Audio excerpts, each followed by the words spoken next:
Donc aujourd'hui, on va vous parler d'une stratégie qu'on est en train de mettre en place depuis un peu plus d'1 an et demi pour essayer d'insuffler une approche data-driven aux différents métiers de la loterie romande. Et donc, évidemment, première question qui se pose, c'est pourquoi changer d'approche data maintenant? Et pour répondre à cette question, je dois vous donner un peu de contexte sur la loterie romande et sur les loteries en Suisse. En Suisse, il y a deux loteries. Il y a Swisslos pour la partie alémanique et italienne et la loterie romande pour les 6 cantons francophones. Et ces deux loteries sont des loteries d'utilité publique, c'est-à-dire qu'on doit reverser 100% de nos bénéfices à l'utilité publique. En échange de ça, on a le monopole sur les jeux d'argent. La loterie romande, c'est une entreprise qui est assez vieille. Elle a été fondée en 1937 et après des années de forte croissance, on est en train d'atteindre un plateau. Comme on peut le voir ici, c'est l'évolution du produit brut des jeux. Donc, produit brut des jeux, c'est ce qu'on génère moins ce qu'on doit rendre aux clients. Et on voit qu'on atteint un plateau. Et on atteint un plateau parce que les leviers de croissance historiques deviennent épuisés. Donc les leviers de croissance historiques, par exemple, c'est l'évolution du nombre de points de vente qu'on a. Pour vous donner une petite anecdote, on a 2350 points de vente actuellement à la loterie romande. Et ça, c'est plus que le nombre de pharmacies dans l'entièreté de la Suisse. Donc on a vraiment inondé le marché. Pareil, en termes de notoriété, pratiquement tout le monde connaît la loterie romande et ses produits. Et donc, on ne va plus pouvoir gagner des points de croissance comme ça. Pour gagner des points de croissance, on va donc devoir optimiser, mieux comprendre nos clients, mieux comprendre nos produits, mieux comprendre comment on les vend. Et donc, c'est là où une approche data-driven pour donner aux métiers les clés pour améliorer justement ces produits devient essentielle. Donc, pour résumer, la loterie romande, 2350 points de vente. On vend 6 produits, des jeux de tirage, Eurodreams, Euromillions par exemple, des jeux de grattage comme le Tribolo sur le terrain, des jeux de e-grattage, c'est la même chose mais sur les applications web et mobiles, des paris sportifs, des paris hippiques et la loterie électronique qui est ces grosses bornes qu'on retrouve sur le terrain. 2 canaux de vente, retail et online, et une des grandes particularités de la loterie romande, c'est que nous sommes un agrégateur de données. Les moteurs de jeux qui font tourner nos produits ont été externalisés. Ce n'est pas la loterie romande qui les fait tourner. Et donc, c'est-à-dire qu'on reçoit une grosse quantité de données de fournisseurs de données qui sont externes et donc avec des données qui sont tout le temps structurées d'une manière différente, d'où l'idée d'une approche data cohérente. Avec Charlotte, on aime beaucoup les métaphores et donc aujourd'hui, on ne va pas vous parler de data, mais on va vous parler d'apiculture. Et donc, dans la ruche, qui symbolise la loterie romande, on a des abeilles qui travaillent et qui vont transformer le pollen, le nectar des fleurs en miel. Donc, comprenez, des données brutes en informations pour pouvoir optimiser tous nos produits. Et la particularité de notre ruche, c'est qu'il n'y a absolument qu'une abeille qui y travaille pour le moment, qui est notre équipe. Et donc, évidemment, ça crée un immense goulot d'étranglement. Toutes les demandes métiers de la loterie romande pour les transformer en livrables, donc par exemple des rapports pour Power BI, des reports, des fichiers, des datasets ou des modèles de machine learning, tout est fait par une unique abeille qui est notre équipe data. Et donc ça a des conséquences que vous pouvez tous deviner, un backlog qui s'accroît, des délais de livraison qui sont longs, une hyper-centralisation vers notre équipe, donc une hyper-dépendance de notre équipe, et une culture data-driven qui est limitée parce que les métiers n'ont pas l'autonomie. Et donc, il y a une frustration des métiers, voire une perte de confiance. Et donc, tout le but de la stratégie qu'on est en train de mettre en place, c'est de passer d'une ruche avec une seule abeille à une ruche où chaque abeille est un métier, où chaque métier est une abeille qui peut, en autonomie, transformer ses besoins en livrables. Donc, transformer ses données où ils seront responsables en livrables, donc faire des rapports, par exemple, pour Power BI en autonomie. Et donc, comment on fait ça? On va travailler sur 4 axes. Le premier axe, qui est un axe qu'on oublie souvent, c'est qu'il est très important de délimiter le périmètre de la plateforme de données, savoir ce que notre plateforme de données est censée faire, ce qu'elle est censée ne pas faire, donc vraiment les besoins de notre plateforme de données. Et ça va nous permettre de faire un choix de la stack technologique qui est adaptée à la plateforme qu'on est en train de mettre en place. Troisième chose, mettre en place une gouvernance de données au service des métiers, pour leur redonner de l'autonomie, évidemment. Et puis quatrième, vous connaissez ça tous mieux que moi, une stack de données moderne, une plateforme de données moderne, c'est vraiment pluridisciplinaire, il y a plein de compétences à maîtriser. Et donc, on doit mettre en place une équipe qui est dédiée à construire, gouverner et faire tourner la plateforme de données au jour le jour. Donc, commençons par la première chose, c'est délimiter le périmètre de la plateforme de données. Nous, à la loterie romande, on a 3 systèmes qui interagissent entre eux. On a premièrement le CRM, qui est le cœur relationnel et métier. Donc, c'est la plateforme qui fait office de lien entre les métiers de la loterie romande et ses clients, donc les dépositaires et les joueurs. l'ERP qui est le cœur de gestion de l'entreprise avec des processus critiques comme la facturation, la finance, le stock, l'inventaire. Et enfin, le Lakehouse qui est la plateforme analytique, le cœur analytique de notre système informatique. Et le Lakehouse ne sert à qu'une chose au final, c'est centraliser toutes les données, les historiser, mettre en place des règles de qualité, mettre en place des règles de réconciliation, transformer ces données pour les envoyer plus loin dans les deux systèmes, mais aussi dans des outils de reporting ou des modèles de machine learning. Donc vous l'avez compris, dans la suite de la présentation, on va plutôt parler du Lakehouse, donc du cœur analytique. Et une fois qu'on avait défini le besoin, il a fallu choisir la stack technique qui correspondait à ce besoin. Donc pour ce qui est de la plateforme de données, on a choisi de travailler avec Databricks, parce que c'est ce qui nous semblait correspondre le mieux à la complexité des données de la loterie romande que Thibaut vous a présenté plus tôt. Pour tout ce qui est orchestration, on utilise Airflow, donc il va venir planifier, déclencher les pipelines d'ingestion, de transformation et d'utilisation de la donnée. On utilise DBT pour transformer la donnée et l'enrichir.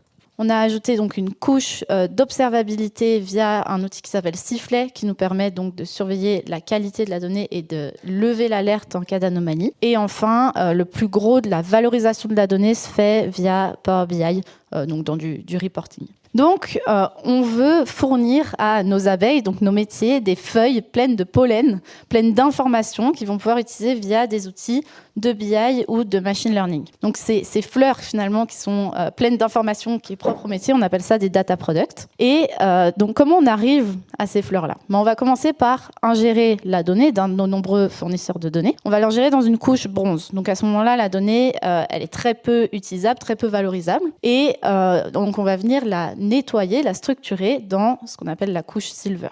Ensuite, on va l'enrichir, donc lui ajouter par exemple de la logique métier, des métriques vraiment business, et à ce moment-là, on obtient notre couche gold dans laquelle on retrouve nos fameux data products. Donc, qui fait ça ? La partie ingestion, transformation, elle est réalisée par des équipes techniques, donc par les data engineers, mais ensuite, on va pouvoir, dès la couche silver, travailler avec les métiers finalement via deux rôles qui sont le data steward et le data owner. Le data steward, il connaît par cœur sa donnée. Donc OpenBet, par exemple, c'est notre fournisseur de données de paris sportifs. Le data steward, il connaît par cœur tous les paris sportifs, toutes les métriques associées à ça. Et donc, on va travailler avec lui ou elle pour choisir justement comment on va structurer cette donnée, quelles sont les métriques qu'on va calculer. Et le data owner, finalement, c'est un peu le chef de produit du data product, et son rôle, ça va être plutôt de gérer comment on utilise la donnée, qui a accès, etc. En fait, il faut voir le Lakehouse comme le jardin commun des data products. Il va gérer tout ce qui est stockage, compute, sécurité, qualité, observabilité. Donc, on va avoir un data product pour chacun des domaines importants à la loterie romande. Et vous voyez, toutes nos petites abeilles, elles vont être capables de venir butiner l'information qui les intéresse. Maintenant, il faut faire très attention à ne pas faire rimer autonomie avec anarchie. Dans le sens où si chaque data product est géré individuellement, on se retrouve vite dans une situation où on n'a plus aucune cohérence. Typiquement, les métriques, on va dire que, je sais pas, le produit brut des jeux ou l'enjeu moyen, il est hyper important que chaque data product le définisse de la même manière. Sinon, on se retrouve vite dans une situation où les gens communiquent mais ne se comprennent pas et nos abeilles ne savent plus où donner de la tête. C'est beau. Donc, il nous a semblé très important d'ajouter un data council qui va venir mettre un cadre autour de ces data products et gérer tout ce qui est standard, arbitrage, qualité, conformité pour une cohérence globale autour de la data dans l'entreprise à la loterie romande. Je vais laisser Thibaut... Ah oui, pardon. Donc, nos abeilles vont pouvoir butiner chaque data product et communiquer en toute sérénité. Il ne faut quand même pas oublier les animations. Donc, qu'est-ce que c'est que ce Data Council ? Donc, le Data Council, il va être responsable de faire deux choses, amener de l'horizontalité dans les data products, mais aussi de la verticalité. Donc, bref, un cadre. Et dans ce Data Council, le premier rôle, c'est d'aligner la stratégie business de l'entreprise à la stratégie data, de faire découler la stratégie business dans la stratégie data, ou que la stratégie data soit au service de la stratégie business de l'entreprise. Et donc, on a plusieurs rôles qui siègent au sein de ce Data Council. On a bien évidemment le coordinateur, donc c'est quelqu'un qui idéalement est au niveau des directeurs, qui connaît la la stratégie business de l'entreprise, qui va mener la feuille de route à long terme et qui va arbitrer les décisions quand elles sont importantes. Un représentant du juridique pour garantir que tout est conforme de manière réglementaire. Typiquement, quand il y a des données sensibles dans les data products, il est responsable de faire en sorte que ce soit les bonnes personnes qui aient accès à ces données sensibles. Le contrôle de gestion, donc qui va travailler typiquement de manière horizontale et qui va veiller à l'harmonisation des définitions métiers. Comme disait Charlotte, que tous les data products, on veut dire la même chose dans ces data products. Mais aussi, par exemple, dans la documentation entre ces data products. L'architecte, pour garantir la cohérence technique des solutions. Et enfin, les data owners, selon les sujets apportés, qui, eux, représentent leur domaine métier et arbitrent les priorités locales. Donc voilà. Et tout ça forme le Data Council, qui est l'organe de gouvernance de nos stratégies data. Dernière étape, c'est former l'équipe pour gérer ce lakehouse. Donc ici, dans cette slide, chaque encadré de couleur, c'est une équipe avec un lead qui a des responsabilités et qui mène en avant le bateau. Et on a 3 niveaux de responsabilité. Le premier, c'est le pilotage et la gouvernance. On en a parlé, c'est le fameux Data Council. Deuxième, c'est le run du lakehouse, donc avec 2 équipes, une équipe dev data qui va gérer toute la partie ingestion, transformation, orchestration et export, donc tout ce qui se passe au sein du data lakehouse, et une partie architecte pour s'assurer que les briques technologiques qu'on choisit marchent bien entre elles et qu'il y ait une cohérence globale dans notre plateforme de data. Et enfin, le dernier niveau qui est le run, donc faire en sorte que le lakehouse fonctionne au jour le jour avec 2 équipes. Run pour infrastructure, sécurité, DevOps et monitoring de l'infra. Et la partie qualité qui est très importante pour mettre en place des règles de qualité sur notre lakehouse et bien évidemment les observer. Donc il y a une partie de l'observabilité, comme le montrera Charlotte, qui va vers nous pour des aspects techniques, mais surtout une grande partie qui va vers les métiers. Et donc maintenant, une fois qu'on a mis ça en place, quels sont les impacts concrets? Et on va vous en montrer 4. Donc la première, c'est la gestion proactive des incidents. Donc on a un outil de data observabilité qui s'appelle Sifflet et qui nous permet de gérer, de regarder en temps réel la qualité de la donnée qui se trouve au sein de notre lakehouse. Deuxièmement, c'est le self-service BI. Donc on aimerait que tous les métiers aient accès à leurs data products et fassent en autonomie leurs rapports pour mieux comprendre leurs produits et leurs clients. 3, c'est la BI conversationnelle. Donc, si nos data products sont bien structurés, sont bien documentés, on peut ajouter un modèle, un LLM, et accéder aux insights en langage naturel. Et la 4e, malheureusement, je pense qu'on n'aura pas le temps de vous la montrer, c'est la détection de comportements de jeu anormal via du machine learning. Donc, on a nos bornes qui génèrent des séquences d'événements, une séquence d'événements, et grâce à des modèles de machine learning, on peut regarder la normalité de ces séquences d'événements, et s'il y a quelque chose qui est anormal, ça lève une alerte, et on peut bloquer les bornes. Donc, je vais vous faire un petit tour d'horizon rapide de Sifflet, donc, qui nous permet de passer d'une approche réactive à une approche proactive face aux enjeux de qualité de données. Donc, vous voyez, on retrouve nos data products dont on parlait, et on a une idée, donc s'il y a des incidents sur ces data products. On retrouve également les data owners, et on peut venir donc créer des monitors sur nos tables. C'est ça qui nous permet d'avoir une idée de l'état de santé des data products. Donc voilà, je vais pouvoir créer des monitors sur le volume, les dupliquer, la freshness, même du custom SQL. Peu importe, ce que je voulais surtout vous montrer, c'est qu'en fait, on peut choisir des limites statiques, mais on peut aussi choisir une limite dynamique. Et là, en fait, on va appeler un algorithme de machine learning qui est propre à Sifflet, et qui va être capable d'apprendre en fait de notre historique de données. Donc là, c'est de la donnée test. Vous voyez, il a appris le pattern de la donnée, des ranges logiques. Et quand on a un point qui sort du range, ben voilà, il va détecter une anomalie et lever un incident. Et donc, il va générer une description de l'incident qui va pouvoir être partagée avec tout le monde. Et on va pouvoir modifier le statut de l'incident ou même l'ownership de l'incident. Le gros avantage de Sifflet, c'est aussi qu'ils ont, alors là je change de fenêtre, ils ont un plugin Power BI que vous pouvez retrouver en haut à droite et qui permet en fait d'avoir une idée du coup de l'état de santé de la donnée au moment de sa consommation. Donc on n'est pas obligé d'aller dans Sifflet pour savoir si notre donnée va bien ou pas. Là c'est un rapport vide, donc forcément la donnée va très bien. Mais voilà, s'il y a le moindre problème, du coup le métier est directement au courant et il n'y a pas besoin d'aller puiser cette information. Je profite de la transition vers Power BI pour vous parler du self-service BI. Donc évidemment, le constat est que le métier connaît sa donnée mieux que quiconque et est demandeur d'autonomie. Donc on a préparé des data products qu'on a fait certifier et documenter au sein du Data Council. On a formé certaines équipes à l'utilisation de Power BI et bien sûr on est là pour du support long terme, Power BI, mais aussi pour adapter des modèles ou proposer de nouvelles analyses. Donc même chose, je fais une petite démo où vous allez voir comment quelqu'un peut venir en fait se connecter à un modèle sémantique qui est certifié.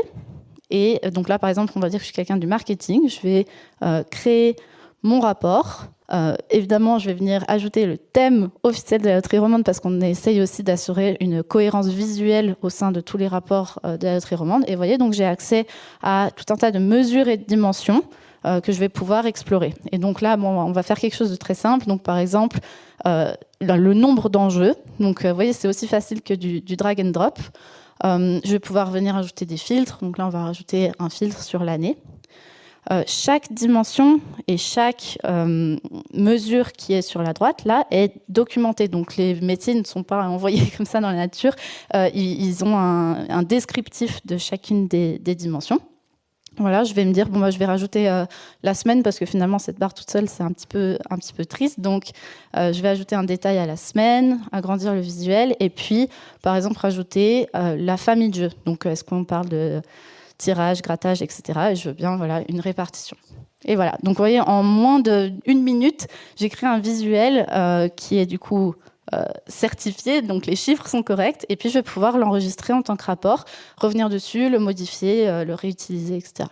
Donc on a des gens des métiers qui ont créé des rapports super intéressants, qui se sont prêtés à ce jeu-là. Par exemple, quelqu'un ici qui est responsable des tirages, qui a créé tout un rapport sur les jeux de tirage, et avec cette page, par exemple, qui présente donc des box plots qui permettent d'analyser la répartition des différents abonnements aux jeux de tirage. Et ça, il l'a fait en totale autonomie. Donc, on était là évidemment pour l'aider, mais il l'a fait en totale autonomie. Et il peut du coup venir présenter des résultats à direction ou prendre des décisions day-to-day sur des promos ou autres actions marketing. Donc, on a nos fleurs pleines de pollen et on produit 2 types de miel, du machine learning ou de la BI. Et on s'est dit, pourquoi pas finalement mixer les deux. Et donc, comme nos modèles, finalement, sont justement très bien documentés et structurés, on a des LLM qui peuvent venir, finalement, les lire et répondre à des questions sur la donnée en langage naturel. Donc là, je vais lui demander exactement la même chose que ce qu'on a fait avant. Montre-moi l'évolution du nombre d'enjeux en 2024. Donc là, il va lire, on reste dans l'univers Power BI, il va lire l'information qui est dans nos modèles sémantiques et il va me délivrer une réponse. Et puis après, si je veux, je peux aller explorer cette donnée-là. Donc je vais pouvoir changer le type de visuel, je vais pouvoir mettre un tableau si je trouve que ça me parle plus. Et j'ai de nouveau accès du coup à toute cette information qu'on voyait avant. Je peux rajouter des dimensions, faire ce que je veux, en fait, ajouter des filtres et l'enregistrer en tant que rapport. Vous voyez là, j'ai même pas eu besoin du coup d'avoir une formation Power BI, je lui ai posé une question en langage naturel. Et puis si je me sens vraiment pas à l'aise avec ça, je peux aussi continuer à discuter avec Copilot et puis du coup lui demander, par exemple là, pour spécifiquement les jeux de tirage, j'aimerais avoir cette information. Et il est capable de faire ça. Il y arrive. Voilà. Je vais laisser la parole à Thibaut pour qu'il finisse la présentation. Donc, dernière slide. Pour finir, donc nous, on vous a montré un peu toute la stratégie qu'on est en train de mettre en place depuis 1 an et demi. Et vous l'avez compris, le but, c'est rendre les métiers autonomes pour 2 choses, pour qu'ils puissent prendre des décisions pour optimiser nos ventes et pour que l'équipe data se concentre sur la création de valeur, plutôt que créer des rapports pour le métier. Et il y a plusieurs défis majeurs qui viennent avec ça. Le premier défi, c'est évident, c'est pas un changement seulement technologique, mais c'est un changement culturel. Ce changement culturel, il passe bien avec certains métiers. On parlait du marketing, la plupart des gens du marketing, c'est des gars qui sont très tech, donc avec eux, c'est facile. Mais on a d'autres métiers, je peux vous garantir, à la loterie romande, ils sont pas comme ça. Ils sont là depuis 30 ans, 40 ans, et tout changement, c'est la croix et la bannière. Et donc, on doit vraiment adapter le discours à la personne qu'on a en face. Le soutien de la direction, surtout dans une entreprise qui est très verticale comme la loterie romande, c'est donc extrêmement important pour qu'on soit soutenu et que les décisions viennent du haut. Et enfin, le dernier point, c'est l'amélioration continue de la qualité des données. Donc, comme vous l'avez montré, au final, les informations que les personnes vont avoir au sein de leur rapport Power BI, ce n'est que de la data qui a été transformée. Et donc, si cette data n'est pas de bonne qualité au départ, les informations vont être erronées, vont pas être de bonne qualité, et tout ce qu'on est en train de mettre en place ne fera pas de sens. Un grand merci, on peut les applaudir.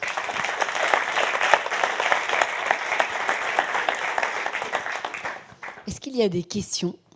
Oui, il y a une question juste ici. Bonjour. Quel est le taux d'adoption de l'outil auprès des équipes métiers? Est-ce que c'est un pourcentage, par exemple, sur 10 équipes? Est-ce qu'il y en a 8 sur 10 qui utilisent l'outil, ou en tout cas qui ont créé leur propre dashboard, etc.? Alors déjà, pardon, j'ai oublié de préciser que la partie copilote et BI conversationnel, on est en étape de test, donc en fait, c'est pas encore dans les mains des métiers. Par contre, pour ce qui est self-service BI, on a formé une quinzaine de personnes et on a 3 ou 4 personnes qui sont vraiment ressorties avec la volonté de construire leur propre rapport. Et voilà. Donc, j'ai pas le calcul là en tête, mais je dirais 4 sur 15. Mais c'est quelque chose qui prend du temps en fait. C'est un changement culturel, donc c'est sur la durée. C'est ça vraiment la clé. Ça fera partie des points de la table ronde, mais quel est le plus grand défi, technologique ou culturel? C'est souvent les deux et beaucoup culturel. Merci. Une autre question? Petite question sur le modèle de gouvernance. On a vu les petites abeilles finance qui construisaient le data product finance, le petit abeille marketing qui construit le data product marketing. Comment vous gérez la gouvernance entre les différents products, dans le sens où si la finance a une demande pour le marketing a une demande pour la finance? Est-ce que tout se gère au niveau du data council, ou est-ce que vous avez d'autres instances pour gérer les demandes intermétiers? Alors on a ces data owners qui sont responsables des data products, et si quelqu'un veut accéder aux informations, aux données qu'il y a dans les data products, il doit avoir l'accord du data owner.